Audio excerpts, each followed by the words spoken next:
तो नमस्कार दोस्तों, स्वागत है आपका हमारे इस चैनल पे।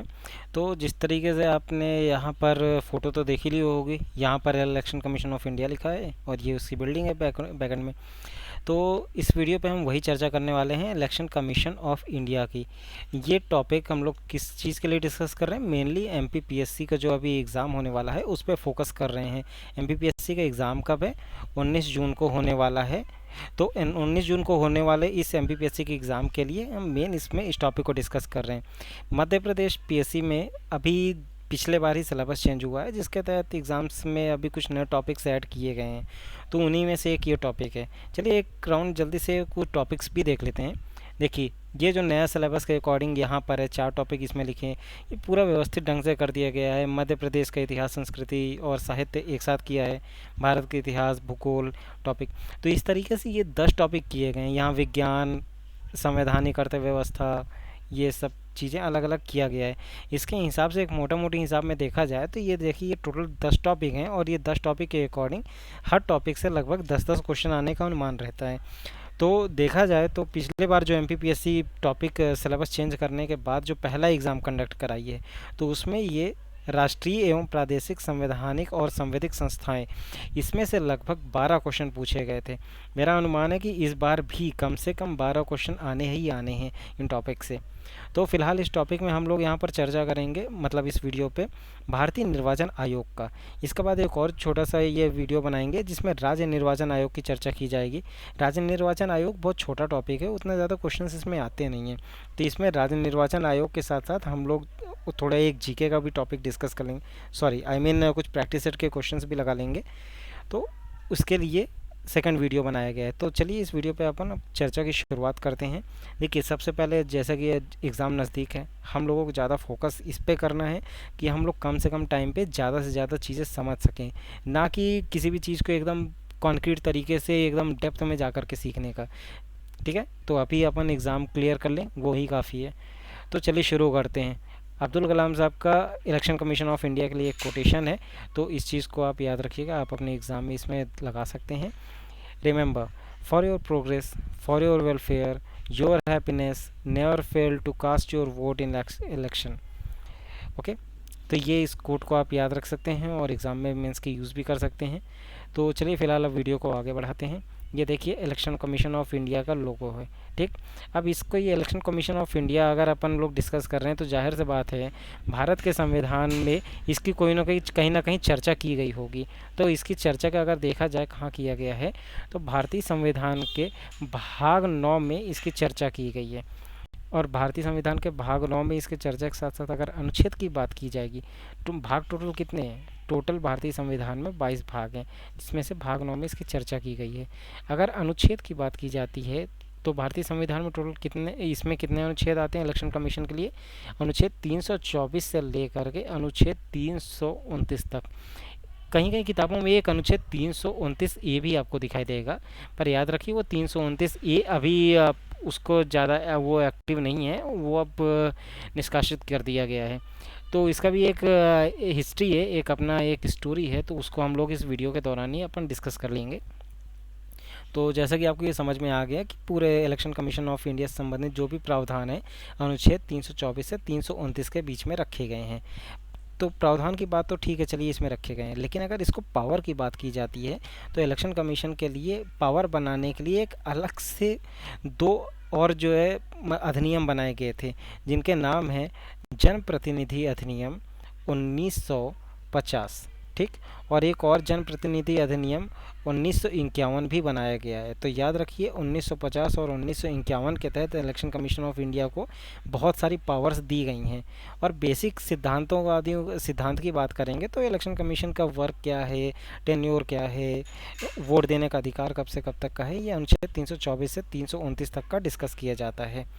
तो देखिए, अपन अब यहाँ पर पावर्स का भी देख लिए और इसमें भी देख लिए। थोड़ा सा हिस्ट्री की भी बात कर लेते हैं, ये कब, इसका परिकल्पना कैसे हो गई, स्टार्ट कैसे हुआ। तो ठीक है, सबसे पहले देखिए, साल था 1928 का टाइम। 1928 के दौरान जब साइमन कमीशन अपनी रिपोर्ट्स लेकर के आया कि भारत में क्या क्या नियम लागू होने चाहिए, उस नियम के विरोध में साइमन कमीशन के उसमें भारत ने नेहरू रिपोर्ट भी तैयार की गई, जिन्ना ने भी अपनी जिन्ना की रिपोर्ट 14 सूत्री रिपोर्ट तैयार की थी। उसी के तहत ही भीमराव अंबेडकर ने भी साइमन कमीशन के समक्ष अपने सार्वभौमिक वयस्क मताधिकार लागू करने की मांग की गई थी। मतलब जो भी वोट देने का राइट है एक लिमिटेड एक एज लेवल पे भी बनाया जाए तो वो ज़्यादा बेहतर है। इस तरीके से उन्होंने चर्चा की शुरुआत की थी कि इस टाइप से करना चाहिए।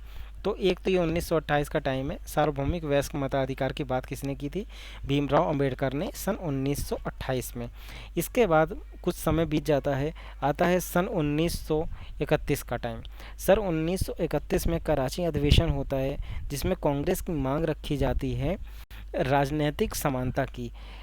क्या था? राजनीतिक समानता के लिए इसी समय भगत सिंह भी अपना शुरुआत कर रहे थे कि टोटल इंडिपेंडेंस चाहिए। वो बाद में कांग्रेस भी उसको अडॉप्ट करती है, लेकिन उसको अडॉप्ट करने से पहले राजनीतिक समानता की बात की करती है कांग्रेस की समानता चाहिए। इस तरीके से इसके एक हिस्ट्री में कुछ कुछ इसकी चर्चा होती है। फिर 1934 में फिर एम एन रॉय वगैरह भी बात करते हैं कि भारत का एक अपना अलग संविधान भी होना चाहिए। तो इस टाइप से आता है। एम एन रॉय का नाम याद रखिएगा, 1934 में एम एन रॉय, ठीक है, 1934 पे ये चीज़ का याद रखिएगा।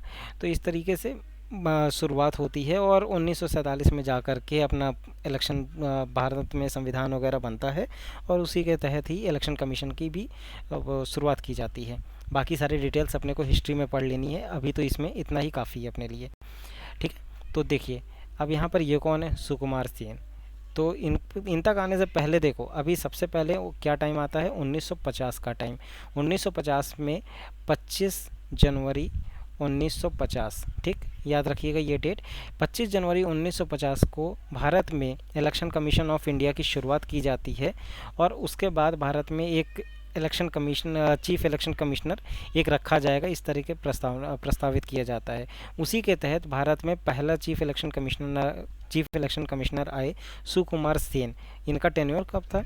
21 मार्च 1950 से लेकर के 19 दिसंबर 1958 तक। याद रखिएगा ये डेट तो याद रखने की इतनी ज़रूरत नहीं है, पर अगर क्वेश्चन कभी पूछा जाता है भारत के पहले चीफ इलेक्शन कमिश्नर कौन थे, तो ये थे सुकुमार सेन, ठीक है। तो ये रहे। एक क्रोनोलॉजी की बात करते हैं। सन 1950 से लेकर के, जैसे कि ये एक व्यक्ति हैं, आज के डेट में हम लोग जो इलेक्शन कमीशन देखते हैं तो वो 3 सदस्यीय बॉडी रहता है।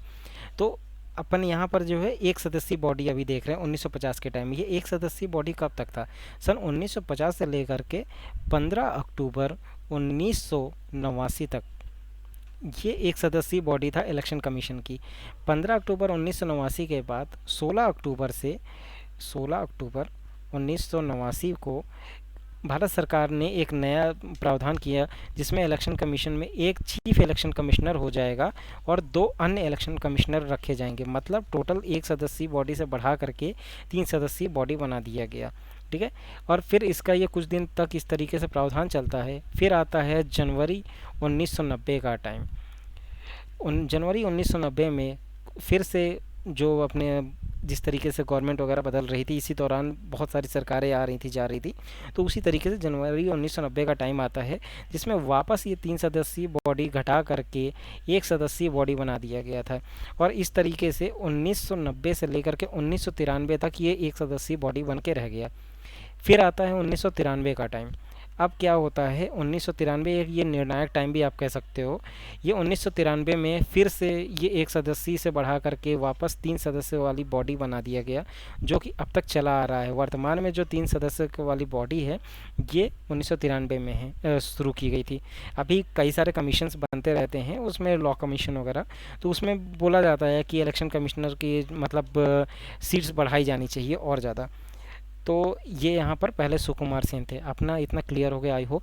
तो देखिए पहला कौन हो गए? सुकुमार सेन। अगर पूछा जाएगा पहली महिला चीफ इलेक्शन कमिश्नर कौन बनी थी, तो ये बनी थी श्रीमती वी.एस. रमा देवी। ये अगर इलेक्शन कमिश्नर की लिस्ट देखा जाए तो ये 9वें नंबर पे आती हैं, 9th नंबर पे बनी थी और महिलाओं के रूप में पहली महिला थी।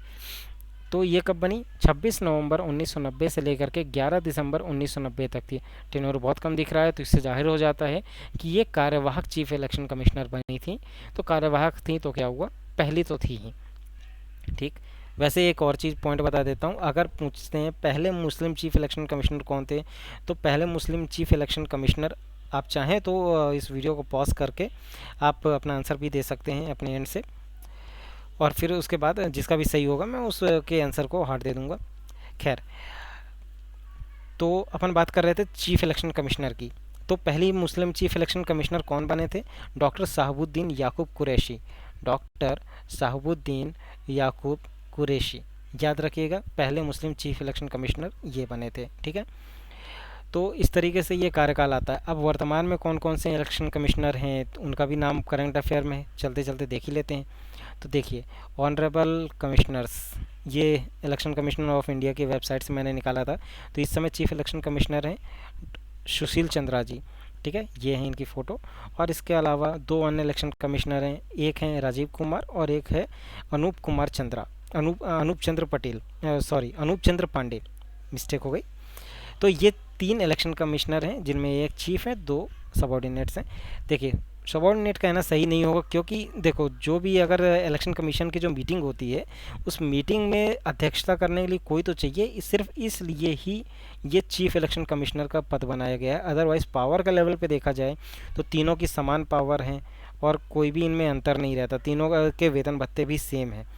ठीक है, इस तरीके से ये वेतन भत्ते सेम है। और अगर कार्यकाल की बात किया जाए तो कार्यकाल इनका यहाँ पर है 6 वर्ष या फिर 65 वर्ष, जो भी पहले आ जाए। मतलब अगर इनकी उम्र 58 साल है तो ये 6 साल तक कार्य कर सकते हैं, मतलब 64 साल की उम्र तक ये काम कर सकते हैं।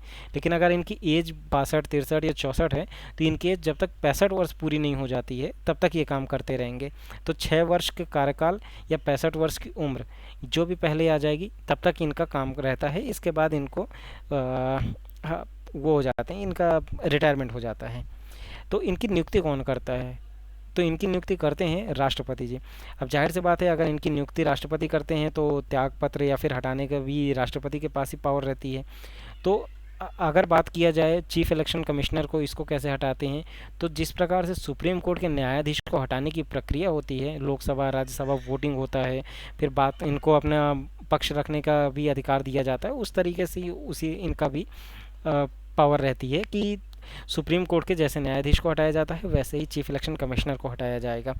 अगर इसके अलावा अगर इलेक्शन कमिश्नर को हटाने की बात की जाती है तो इलेक्शन कमिश्नर को हटाते समय राष्ट्रपति चीफ इलेक्शन कमिश्नर की राय जरूर लेगा। बिना चीफ इलेक्शन कमिश्नर के राय के अन्य इलेक्शन कमिश्नर को हटाया नहीं जा सकता है। ये कानून में लिखी हुई बात है, इस तरीके से डायरेक्ट नहीं हटा सकते। ठीक है, तो इस तरीके से जितने भी ये आयुक्त हैं ये सब राष्ट्रपति के प्रसाद पर्यंत रहते हैं, याद रखिएगा। अब बात किया जाए, अगर ये राष्ट्रपति के उस पे रहते हैं तो इनका कोई मंत्रालय भी हो सकता है क्या? जी हाँ, बिल्कुल। इनका मंत्रालय है ministry of law and justice. ठीक है, ministry of law and justice, याद रखिएगा ये चीज़। ये गवर्नमेंट ऑफ इंडिया के अंडर पे वर्क करते हैं। नॉर्मल मतलब इनका जो वेतन भत्ता है गवर्नमेंट ऑफ इंडिया भारत की संचित नीति से आता रहता है। तो ये ministry of law and justice में इनका जो मंत्रालय के अंडर पे काम करते हैं। तो हो गया इनका मेन कार्यकाल। और अगर इसका हेडक्वार्टर की बात किया जाए तो इसका हेडक्वार्टर है इलेक्शन कमीशन के न्यू दिल्ली। क्षेत्रीय कार्यालय पे अगर बात किया जाए तो भोपाल पे भी एक इनका क्षेत्रीय कार्यालय बना हुआ जहाँ स्टेट इलेक्शन कमिश्नर रहते हैं। ठीक, तो अब ये चीज़ इनका जितना भी है कार्यकाल का अपना डिस्कस कर लिए। अब अगर कुछ जिस तरीके से 1950 से लेकर के आज आगे है 2022, तो इतने दिन में कई सारे संविधान संशोधन भी हुए हैं, कई सारे इलेक्शन कमिश्नर के रूल्स बदले गए, लाए गए। तो उतना सब डिटेल में जाने की ज़रूरत नहीं है। अपने को सिर्फ 2 टाइम याद रखना है, एक 1985 का टाइम और एक याद रखना है 1989 का टाइम। ठीक, तो इन दोनों टाइम में क्या हुआ था ये मेन इंपॉर्टेंट है याद रखने के लिए। देखिए, एक स्टोरी याद आ रही मेरे को। एक हरियाणा के एक नेता थे, उनका नाम था गया राम। क्या था वो, उनको ऐसा ये रहता था कि जो पार्टी उनको ज़्यादा फेवर करती थी वो उस पार्टी में चले जाते थे। इलेक्शन जीते किसी एक पार्टी से, फिर बाद में कोई दूसरी पार्टी उनको प्रलोभन दिया कि आप दूसरे पार्टी में चले जाइए, फिर दूसरे पार्टी में चले जाते थे। इस टाइप की स्टोरी मैं 100% क्लेम नहीं करता, पर जिस तरह से मैंने सुना है उसके अकॉर्डिंग मैं बता रहा हूँ। तो इस तरीके से उनका नाम पड़ गया आया राम गया राम टाइप का।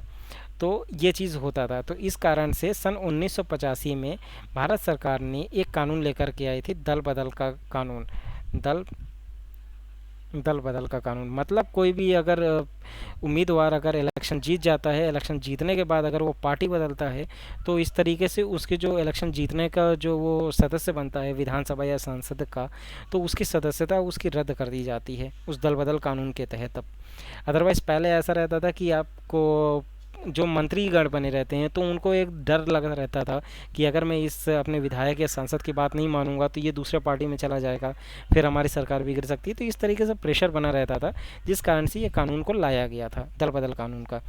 तो इस पे और ज़्यादा अपन बाद में कभी चर्चा कर लेंगे, तो फिलहाल सिर्फ इतना याद रखिएगा। 52वां संविधान संशोधन मतलब 52nd कॉन्स्टिट्यूशनल अमेंडमेंट एक्ट 1985, ये पूरी डेट याद रखिएगा। ये दल बदल कानून आया था जिसके तहत किसी भी कोई भी इंडिविजुअल अगर पार्टी चेंज करता है तो उसको निष्कासित कर सकते हैं। हाँ, पर अगर पार्टी से मिनिमम 1/3 लोग अगर जो बाहर जाती हैं एक साथ किसी दूसरी पार्टी को चुनते हैं तो ये दल बदल कानून उस पर लागू नहीं होता है। इसी के तहत ही आपको याद होगा अभी मध्य प्रदेश में कमलनाथ सरकार इसी के जैसे ही प्रावधान के चक्कर में आकर के कमलनाथ सरकार गिरी थी, और दल बदल कानून उन पे जितने भी विधायक थे उन पे लागू नहीं हुआ था और सबकी विधायकी बची रह गई थी। तो नेक्स्ट आते हैं अब अपन 1989 के एक्ट पे। ठीक, तो 1989 एक्ट पे क्या हुआ था, यहाँ पर जो इलेक्शन जितने भी आज हम लोग सब लोग वोट देते हैं सभी युवा हैं, तो वोट देने का अधिकार पहले था 1989 तक 21 वर्ष। ठीक, इसको घटा करके अब कर दिया गया था 18 वर्ष की आयु। 18 वर्ष की आयु, और ये किसमें अनुच्छेद में वर्णित हो गया है, अनुच्छेद 326 में। ये अनुच्छेद याद रखिएगा, अभी पिछला बार ही पीएससी में क्वेश्चन आया था। तो 1989 में जो वोट देने का अधिकार है, वोट देने के अधिकार में आयु को 21 वर्ष से घटा के 18 वर्ष कर दिया गया था। तो इसके लिए क्या संविधान संशोधन बने थे, इसमें बना था 61वां संविधान संशोधन, 61th constitutional amendment, 61th constitutional amendment 1989, जिसके तहत वोट देने का अधिकार पे 21 वर्ष की आयु से घटा करके 18 वर्ष तक की कर दी गई थी। अब 18 वर्ष के युवा भी उसमें वोट दे सकते थे। ठीक, ये था इसका टोटल, इसमें मेन बेसिक जो आपको याद रखना है की ज़रूरत है। तो अभी इस समय अभी वोट देने का बता रहे हैं, तो अभी यहाँ पर अगर वोटर्स डे की बात किया जाए तो वोटर्स डे कब आता है, जैसा कि मैंने स्टार्टिंग में वीडियो को बताया था, स्थापना है थी 25 जनवरी। तो इसी कारण से सन 2011 से ये यहाँ पर 2010 के बाद से यहाँ पर वोट देने का 25 जनवरी से ही अब यहाँ पर नेशनल वोटर्स डे मनाया जाता है। इस साल सन 2022 में जनवरी 25 को 12वां नेशनल वोटर्स डे मनाया गया था, जिसमें थीम क्या थी, making election inclusive, accessible and participative. ये इंग्लिश में ही मुझे मिला, जो इलेक्शन कमीशन की वेबसाइट ऑफिशियली मिली थी वहाँ से मेरे को यहीं मिला था। ठीक है, तो उसकी ये कुछ KYC ऐप है, वोटर्स हेल्पलाइन ऐप है, विगल ऐप है और PWD ऐप है। इन चारों को एप्लीकेशन को भी याद रखिएगा, अगर क्वेश्चन आ जाता है कि ये ऐप किससे संबंधित है तो इलेक्शन कमीशन से संबंधित है। ये सबसे ज़्यादा इम्पॉर्टेंट ऐप ये है, वोटर्स हेल्पलाइन ऐप। तो ये लेकिन इसमें देखते ही समझ में आ जाएगा, तो सेकंड नंबर पे इम्पोर्टेंस ये KYC ऐप, इसको याद रखिएगा। तो ये आ सकता है क्वेश्चन में। अगर क्वेश्चन पूछा जाएगा वो अगर इलेक्शन कमीशन की हेल्पलाइन नंबर, कॉन्टैक्ट नंबर क्या है 1950, अगर पूछा जाएगा आधार के लिए हेल्पलाइन नंबर क्या है, तो आधार वाला हेल्पलाइन नंबर है 1947। ठीक, इलेक्शन कमीशन का 1950 है। यहाँ पर election commission of India .gov.in ये इसकी वेबसाइट है। नो वोटर्स लेफ्ट बिहाइंड इसका ऑफिशियल मोटो है। तो इसका आई होप आपको समझ में आ गया होगा इतना। इस तरीके से ये इलेक्शन कमीशन का हर साल सेलिब्रेशंस चलते हैं। अब इसमें अपन थोड़ा सा बात कर लेते हैं कुछ और एक्स्ट्रा फैक्ट्स की। तो देखिए यहाँ पर जो भी आपको एग्ज़ाम से रिलेटेड जो इम्पॉर्टेंट रहेगा मैं उसमें बता देता हूँ। सबसे पहले अगर जो चुनाव सुधार की बात की जाए, कुछ कई सारी समितियाँ होती हैं कि चलैया समिति, संथानम समिति, इस टाइप के MPPSC में क्वेश्चन आते हैं। इसलिए उसी तरीके से आप 2 समितियों को याद रखिएगा जो इलेक्शन कमीशन से रिलेटेड हैं। एक समिति का नाम है दिनेश गोस्वामी समिति, और दूसरा है इंद्रजीत गुप्ता समिति। तो ये 2 बहुत इंपॉर्टेंट समितियां हैं जिसकी अनुशंसाएं काफ़ी कुछ जैसे कि आचार संहिता वगैरह ये सब चेंज करना, किसको कितना सैलरी मिलनी चाहिए। बहुत सारी इन लोगों की राय रही है, तो जिसको फॉलो भी किया गया है। तो ये इंपॉर्टेंट समितियां रही हैं, तो इनको याद रखिएगा। दिनेश गोस्वामी समिति और इंद्रजीत गुप्ता समिति, ये दोनों समितियां इलेक्शन कमीशन ऑफ इंडिया से रिलेटेड हैं। अच्छा, पैसे की अगर बात हुई है तो एक और चीज़ इसमें याद रखिएगा। बजट 2017 और 2018 की बात किया जाए तो 2017-18 में बजट में जो किसी को भी पार्टी को पैसे देना, चंदा देने का जो अधिकार, पहले जो 20,000 था, ये चेंज करके अब जो कर दिया गया था, घटा दिया गया था 2,000। तो मतलब अगर आप किसी भी पार्टी को 2,000 रुपये तक देते हैं चंदा, तो उसमें आपको अपनी डिटेल सार्वजनिक करने की ज़रूरत नहीं है। पर अगर 2,000 रुपये से ज़्यादा कोई चंदा देता है, तो इलेक्शन कमीशन को उस व्यक्ति की या उस संस्था की डिटेल्स देनी होगी जिसने 2,000 रुपये से ज़्यादा चंदा दिया किसी भी पार्टी को। तो ये प्रावधान किया गया था 2017-18 में। उस समय कौन थे वित्त मंत्री भारत के? श्री अरुण जेटली। इनका देहांत हो चुका है, तो ये चीज़ याद रखिएगा। अब कुछ क्वेश्चन आता है, जैसे चुनाव तिथियों का निर्धारण कौन से अनुच्छेद में है? तो ये अनुच्छेद है, आर्टिकल है 324 का। ठीक।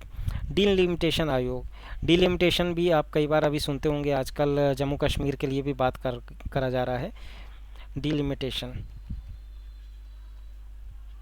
ठीक। डिलिमिटेशन की शुरुआत कब की गई थी? 1952 से इसकी शुरुआत की गई थी।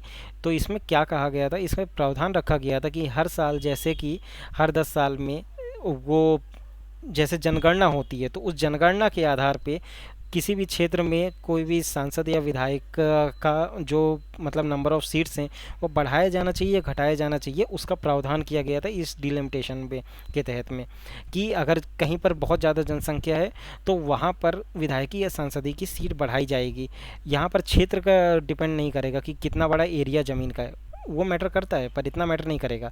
आपका अगर ये छोटे से एरिया पे अगर आपकी 10 लाख की आबादी है, और यहाँ पर इतने बड़े एरिया पे अगर आपकी 1 लाख की आबादी है, तो यहाँ पर 10 लाख की आबादी में आपको 5 विधायक मिल जाएंगे और 1 सांसद मिल जाएगा।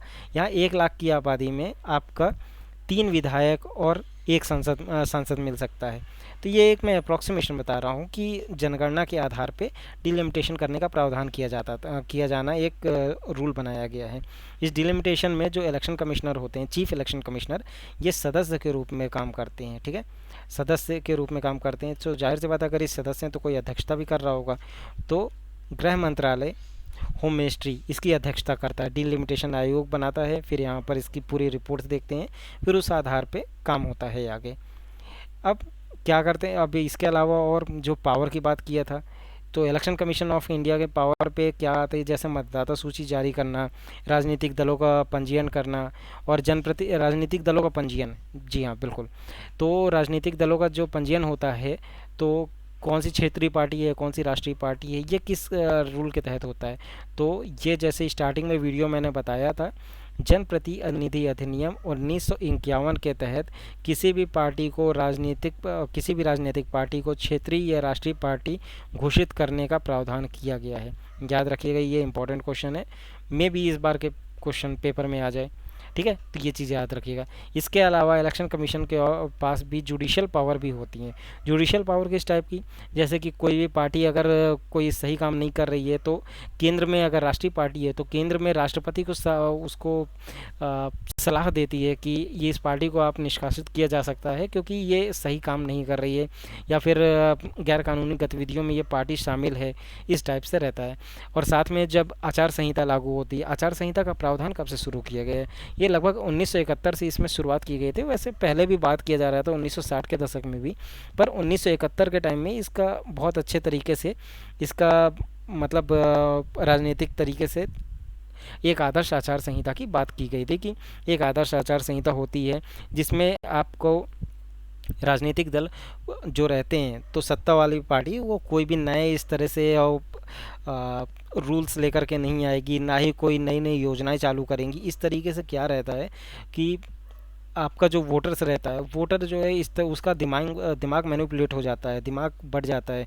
क्या पता है ये पार्टी हम लोगों को बहुत ज़्यादा पैसे दे रही है तो हम इसको वोट करते हैं, अदरवाइज़ ये पार्टी हमको फिर बाद में बेनिफिट नहीं देगी। तो इस तरीके से आचार संहिता लगने के बाद किसी भी तरीके से नए नियमावली या फिर कोई भी राजपत्रित या केंद्र सरकार अथवा राज्य सरकार कोई भी नए नए चीज़ें उस क्षेत्र में वादे करके नहीं आती, मतलब कोई भी नए रूल्स। यहाँ तक कि अब जब इलेक्शन कमीशन अगर स्टेट लेवल पे कोई भी पार्टी मतलब एग्ज़ाम हो रहा होता है, तो एग्ज़ाम जो भी कंडक्ट होते हैं, तो एग्ज़ाम की जो आती है आपका नोटिफिकेशन जो जारी होता है, तो नोटिफिकेशन इस आधार पे भी जारी कर देते हैं कई बार सरकारें कि जल्दी से नोटिफिकेशन जारी करो, अदरवाइज इलेक्शन की डेट आ गई तो उसके बाद नोटिफिकेशन जारी नहीं हो पाता है। इसलिए आनन फानन में कई बार जो है नोटिफिकेशन जारी हो जाता है। शुरुआत में पता लगा 150 सीटों के लिए नोटिफिकेशन जारी है, फिर धीरे धीरे वो सीट इंक्रीज़ करते चले जाते हैं। हालांकि ये एक एग्जाम्पल है कि सीट इंक्रीज़ करते जाते हैं। सीट इंक्रीज़ करने के बहुत सारे प्रावधान होते हैं। किसी भी डिपार्टमेंट में कोई लेट अपनी ये रिपोर्ट भेज रहा है कि हमारे यहाँ 5 पद खाली हैं, हमारे यहाँ 10 पद खाली हैं, तो उस तरीके से लेट होता चला जाता है, तो वो जैसे जैसे रिपोर्ट्स आती जाती हैं वो सीट्स बढ़ाते चले जाते हैं। तो एक ये भी एक प्रावधान होता है कि इलेक्शन कमीशन अपनी चुनाव की तिथियाँ घोषित ना कर दे। खैर, तो इस तरीके से एक आचार संहिता का टाइम होता है, और आचार संहिता के 48 घंटे पहले अगर कोई आएगा कि इलेक्शन स्टार्ट होने के कितने घंटे पहले आचार संहिता लागू हो जाती है एकदम कड़ाई से, तो 48 घंटे पहले बिल्कुल इसमें ब्लॉक कर दिया जाता है।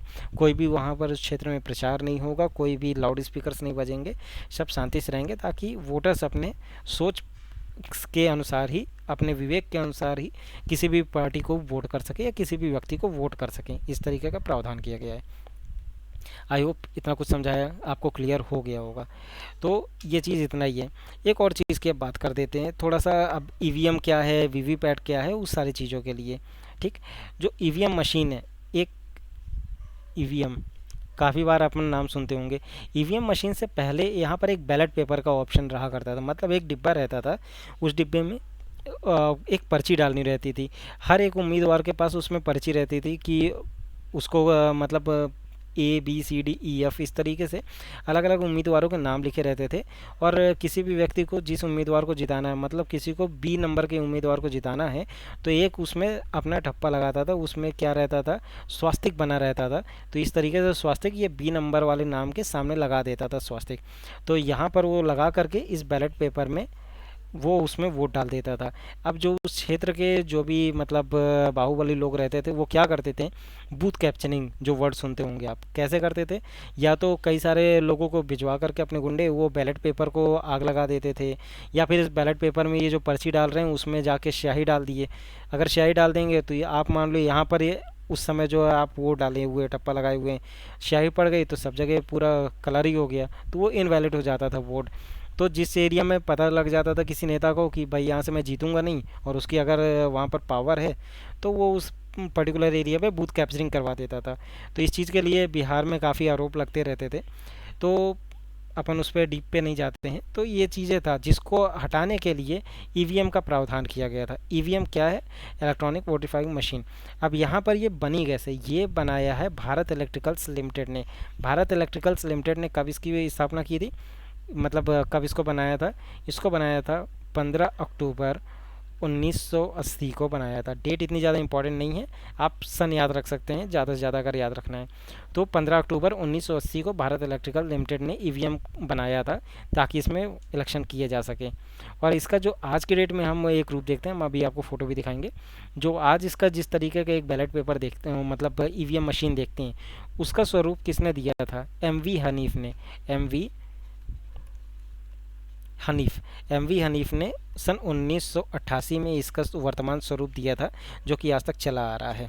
अब ये यहाँ पर जो MV हनीफ ने स्वरूप दिया, अब ये ईवीएम का प्रयोग हुआ कब, सबसे पहला राज्य अगर पूछा जाएगा, मतलब किस क्षेत्र में सबसे पहले हुआ प्रयोग, हम सब जानते हैं केरला। केरला हर एक चीज़ में सबसे आगे रहता है, तो मतलब क्षेत्रीय लेवल पे कभी अगर मतलब वोट देने का शुरुआत किया गया है तो वो केरला से शुरुआत किया गया है। अगर स्टेट लेवल पे बात किया जाए कि कौन सा पहला राज्य था जहाँ पर ये पूरा स्टार्ट किया गया था पूरा राज्य के लेवल पे, तो ये था गोवा का राज्य। ठीक है, अभी एक और नया प्रावधान आ गया ईवीएम मशीन पे। ईवीएम मशीन पे अपन लोग सुनते थे नोटा का प्रावधान। नोटा मतलब नन ऑफ द एबव। तो मतलब अगर किसी भी व्यक्ति को लगता है कि उसके क्षेत्र का कोई भी उम्मीदवार इस लायक नहीं है जिसको वोट कर सके, तो वो नोटा को वोट देता था। तो ये नोटा का प्रावधान शुरू किया गया था। इसको यूज़ करने वाला पहला राज्य कौन सा है, ये था छत्तीसगढ़। छत्तीसगढ़ इलेक्शन 2013 2013 के इलेक्शन में छत्तीसगढ़ में ये प्रावधान प्रारंभ किया गया कि हम लोग नोटा की भी शुरुआत करेंगे, जिसको भी अगर लगता है कि नहीं देना है वोट तो नहीं देगा। इसमें लगभग 4% के आसपास लोग वोट नोटा पे पड़े थे। अब धीरे धीरे चर्चा इसमें भी शुरू हो रही कि ये नोटा जो वोट पड़ रहे हैं इसका भी कुछ रूल लाया जाए कि भाई ये जिन्होंने नन ऑफ द एबव कर दिया तो उस उम्मीदवार के साथ क्या किया जाना चाहिए, उस क्षेत्र में री इलेक्शन कराए कि क्या कराएं, क्योंकि इनका भी तो कुछ रूल होता है। क्योंकि अगर ये लोग 4% लोगों ने यहाँ पर नोटा पे वोट कर दिया और फिर भी कोई क्षेत्र में विधायक या सांसद चुन के आ रहा है तो इनके वोट का तो कोई खास मतलब रह नहीं गया। तो इनके भी मतलब निकालने के लिए इसके लिए भी धीरे धीरे अपना कुछ भी प्रावधान चल रहा है। ठीक, तो आपको मैं दिखा देता हूँ अपना वो जो बात कर रहा था। ये है EVM machine, electronic voting machine.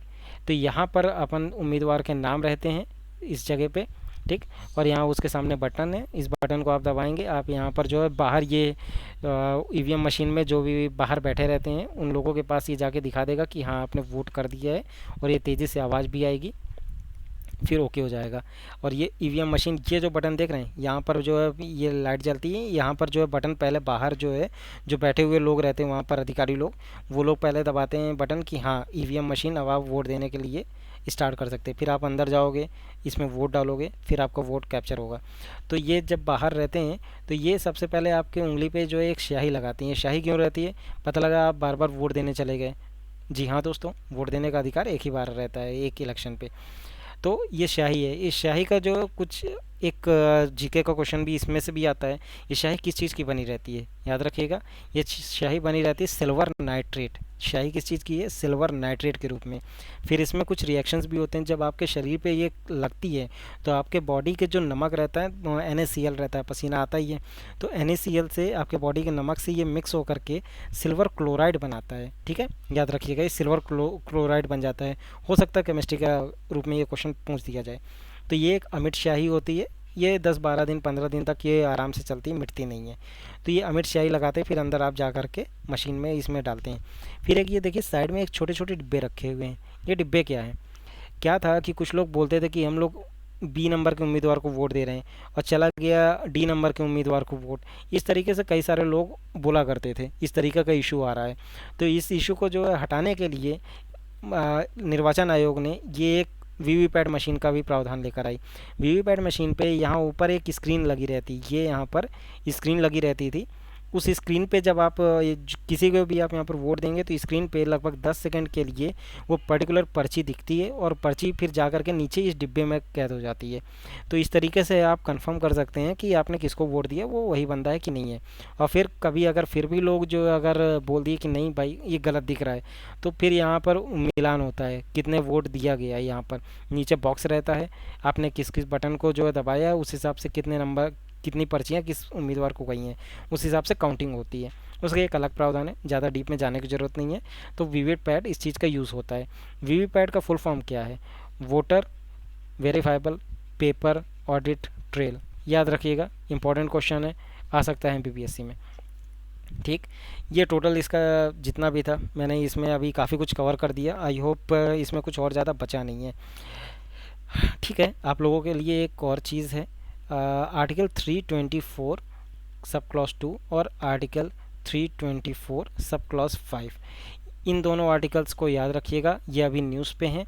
इससे करंट अफेयर का क्वेश्चन आ सकता है, अगर आपको बनता है तो ठीक है, अदरवाइज़ अपन लोग नेक्स्ट वीडियो पे डिस्कस कर लेते हैं। चलिए अपन लोग कुछ और आर्टिकल्स का भी डिस्कस कर लेते हैं, जो भी अभी 324 से 329 तक का था, और एक 329A के बारे में भी मैंने बताया था। तो सबसे पहले आते हैं आर्टिकल 324 के बारे में। तो आर्टिकल 324 क्या कहता है? चुनाव के कार्य के अधीक्षण निर्देशन तथा निर्देशन की शक्ति चुनाव आयोग के में विहीन होगी। तो मतलब क्या है इसका? जो भी इलेक्शन का डेट्स जारी करना, इलेक्शन का टाइमिंग क्या है, कैसे एक आचार संहिता, किसको किस कौन सा आरओ को किस क्षेत्र में लगाना है, कौन से पुलिस ऑफिसर को किस क्षेत्र में लगाना है, ये सारे प्रावधान यहाँ तक कि इलेक्शन होने तक का सारा पावर चुनाव आयोग के पास होगी। इस दौरान सुप्रीम कोर्ट तक भी, मतलब कोई भी न्यायालय भी इसमें कुछ भी हस्तक्षेप नहीं कर सकता है। ये है 324 का पावर। इसके बाद आ जाते हैं आर्टिकल 325 का। ये सब क्लॉज इतने ज़्यादा इंपॉर्टेंट है नहीं, ये मैं बेसिकली आपको ज़्यादा से ज़्यादा करंट अफेयर के लिए मैं बता रहा हूँ। बाकी इसमें इतना ज़्यादा डीप में याद करने की ज़रूरत नहीं है, क्योंकि हमारे जो अपना सिलेबस है उस सिलेबस में साफ साफ लिखा है, आयोग की बात की गई है, आयोग के अनुच्छेदों की बात नहीं की गई है। ठीक है, तो अब नेक्स्ट अनुच्छेद आ जाता है 325 अनुच्छेद। 325 अनुच्छेद में ये कहा गया है कि किसी का भी चुनाव प्रक्रिया में धर्म, नस्ल, जाति के आधार पे, लिंग के आधार पे किसी के भी साथ भेदभाव नहीं किया जाएगा कि ये इस पर्टिकुलर धर्म जाति का है तो इसको उम्मीदवार हम बनाएंगे और इसको आप लोग वोट करेंगे, और इस आधार पे किसी को निष्कासित भी नहीं कर सकते कि भाई ये इस पर्टिकुलर धर्म का है, जाति का है, ये स्त्री है या पुरुष है, तो इसके आधार पे हम इसको डिनाई भी नहीं करेंगे कि ये पर्टिकुलर इस समुदाय से बिलोंग करता है, तो हम इसको ना वोट देने का अधिकार देंगे और ना ही उम्मीदवारी के लिए खड़े होने देंगे। इस दोनों तरीके के चीज़ों को रोकने का काम करता है अनुच्छेद नंबर 325। ये एक तरीके से फंडामेंटल राइट्स के लिए मतलब सिक्योर करने का काम करता है। इस चीज़ को ध्यान रखिएगा कि अगर इलेक्शन कमीशन के जो अनुच्छेद हैं उसमें किस अनुच्छेद में आपको फंडामेंटल राइट्स की छवि दिखती है, तो ये अनुच्छेद नंबर 325 है। ठीक है, नेक्स्ट आ जाते हैं अनुच्छेद नंबर 326 पे। तो अनुच्छेद नंबर 326 क्या कहता है? लोकसभा और विधानसभा में जो चुनाव के जो वयस्क मताधिकार हैं वो 21 से घटा के, जो मैंने बताया था ना, 21 से घटा करके आपने 18 वर्ष कर दिए गए थे 61वां संविधान संशोधन के तहत। तो जो वयस्क मताधिकार है वो वयस्क मताधिकार के आधार पे चुनाव संपन्न कराए जाएंगे। मतलब कोई भी 18 वर्ष से कम का है तो उसको वोट तो नहीं दे सकते, पर जो 18 वर्ष का जो ज़्यादा का आयु का है सबको वोट देने का अधिकार है। ये वयस्क मताधिकार वाला अनुच्छेद 326 पिछले बार पीएससी में क्वेश्चन आया है, इसको याद रखिएगा। आते हैं अनुच्छेद नंबर 327 पे। तो 327वां अनुच्छेद क्या कहता है? जो विधायकी संबंधित जो प्रावधान है, मतलब जो सांसद हैं, मतलब संसद केंद्रीय लेवल पे जो इलेक्शन होंगे, तो केंद्रीय लेवल पे इलेक्शन जो भी विधायकी संबंधी प्रावधान रहेंगे इसकी सारी पावर संसद पे समाहित रहेंगी। ठीक, संसद मतलब पार्लियामेंट इसमें जो है सारे अपने रूल्स बना सकता है। और अगर राज्य लेवल पे अगर जो कोई इलेक्शन होता है, अनुच्छेद नंबर 328 पे आ जाते हैं, जो स्टेट लेवल पे कोई भी इलेक्शन होता है उसके प्रावधान उस पर लेजिस्लेटिव असेंबली मतलब विधानसभा में उस पर पावर रहेगी, अपने प्रावधान कर सकता है। इन दोनों अनुच्छेद को याद रखिएगा, संसद के पास पावर और राज्य विधायकी लेवल पे कोई इलेक्शन वह विधानसभा के पास पावर का। ठीक, एक अनुच्छेद आ जाता है अनुच्छेद नंबर 329। ठीक, ये अनुच्छेद नंबर 329 क्या करता है? अनुच्छेद नंबर 329 रहता है कि चुनाव आयोग का जब इलेक्शन कराता है उसमें किसी भी तरीके से न्यायिक हस्तक्षेप जो होता है, तो न्यायिक हस्तक्षेप किसी भी तरीके से नहीं किया जाएगा ड्यूरिंग इलेक्शन। आपका कोई भी उम्मीदवार ऐसा लगता है कि मुझे वोट देने का नहीं मिला या फिर मेरी उम्मीदवारी ज़बरदस्ती निरस्त की गई, वो किसी भी तरीके का कोई भी डिस्प्यूट रहता है इलेक्शन ख़त्म होने के बाद ही उसमें न्यायिक प्रक्रिया में उसमें शामिल हो सकता है। ड्यूरिंग इलेक्शन सुप्रीम कोर्ट या कोई भी न्यायालय उसमें किसी भी तरीके का हस्तक्षेप नहीं कर सकता है। तो इलेक्शन कमीशन को ये पावर देता है कि ड्यूरिंग इलेक्शन ये सर्वे सर्वा है अपने देश में। ठीक, अनुच्छेद 329। अब बात किया जाए अनुच्छेद 329 के सब क्लॉज ए पे। क्या था आपका? इंदिरा गांधी के काल पे जब प्रयागराज में एक उसमें इंदिरा गांधी के खिलाफ याचिका दायर की गई थी कि जो उस एरिया का आरओ था वो बाद में इंदिरा गांधी का पीए बन गया था, और जो है फिर उसका इस पर ज़्यादा जो है मतलब उसको फैसिलिटीज़ प्रोवाइड की गई थी। दैट्स वाई ये इलेक्शन जो है मतलब फेयर नहीं हुआ था। इस कारण से इस पे जो है केस शुरू किया गया था और कोर्ट ने उसमें संज्ञान लेते हुए जो है इंदिरा गांधी को बोला था कि आप प्रेजेंट होइए, आपको प्रेजेंट होना होगा कोर्ट के सामने। तो इंदिरा गांधी ने कुछ प्रावधान किए थे कि यहाँ पर जो है प्रधानमंत्री को अपने पद पे रहते हुए किसी भी तरीके का जो न्यायिक प्रक्रिया में शामिल होने का कोई भी मतलब बाउंडेशन नहीं है। आपका जब तक आप प्रधानमंत्री हो तब तक आप किसी भी तरीके का जो आपको कोर्ट में कोई भी याचिका नहीं दायर कर सकता आपके खिलाफ। इस चीज़ को सुप्रीम कोर्ट ने नल एंड वॉइड कर दिया था, बोला था कि ऐसा कोई भी प्रावधान नहीं है कि मतलब प्रधानमंत्री या फिर कोई स्पेशल राइट्स नहीं है कि प्रधानमंत्री को कोई भी न्यायिक उसमें छूट दे दी जाए। तो फिर कुछ और चेंजेस लेकर के आए, अनुच्छेद 329 पे ही बनाया गया था तब जा कर के। उसमें उसके तहत क्या प्रावधान किया गया, प्राइम मिनिस्टर, लोकसभा अध्यक्ष, मतलब लोकसभा अध्यक्ष का है, राष्ट्रपति हो गया और उपराष्ट्रपति, ये चार लोग हैं। इन चार लोगों को स्पेशल पावर दी जाएगी कि जब तक ये अपने पद पे हैं तो इनको किसी भी तरीके की न्यायिक सुरक्षा प्रदान की जाएगी, मतलब कोई भी इनके न्यायिक प्रक्रिया पे इन लोगों को सामना नहीं करना पड़ेगा। तो इस चीज़ को ही बाद में फिर से सुप्रीम कोर्ट ने इसको निरस्त कर दिया कि प्राइम मिनिस्टर और लोकसभा अध्यक्ष इन दोनों को कोई स्पेशल राइट नहीं बनता है कि आप जा कर के ये किसी भी तरीके के न्यायिक प्रक्रिया में आप शामिल नहीं हो सकते। हाँ, राष्ट्रपति और उपराष्ट्रपति ऐसे मतलब पद हैं जिनको आप झुटला नहीं सकते हैं इन लोगों को, जब तक ये सिविल केस रहते हैं। अगर कोई सिविल केस है तो सिविल केस में राष्ट्रपति और उपराष्ट्रपति इन दोनों लोगों को छूट मिल सकती है कि जब तक आप अपने पद पे हैं आपको किसी भी तरीके का सिविल केस का सामना नहीं करना पड़ेगा। एक और चीज़ दोस्तों, इन लोगों के लिए जब ये जाते हैं, ये राष्ट्रपति अपने इनका कार्यकाल पूरा होने के बाद सुप्रीम कोर्ट के जो बेंच रहती है जहाँ पर वो बैठते हैं न्यायाधीश लोग, उससे लगभग एक फीट के नीचे थोड़ा सा रहता है, जहाँ पर ये राष्ट्रपति उपराष्ट्रपति लोगों को इनको खड़ा होना होता है। मतलब जो नॉर्मल जो वो कटघरा जो बनाया जाता है जहाँ पर सभी लोग जाते हैं, चाहे वो गिल्टी हो चाहे नहीं, जो भी है, तो वो नॉर्मल रहता है। जब ये राष्ट्रपति उपराष्ट्रपति जाते हैं ये थोड़ा सा उसको बड़ा कर दिया जाता है, क्योंकि ये थोड़ा सा संवैधानिक पद पे रहे हैं, सर्वोच्च लोग रहे हैं, लेकिन फिर भी इतना भी बड़ा नहीं, सुप्रीम कोर्ट के न्यायाधीश से 1 फीट छोटा करके रखा जाता है इसको। ये एक स्पेशल चीज़ है जो कभी कभी फेस होता है।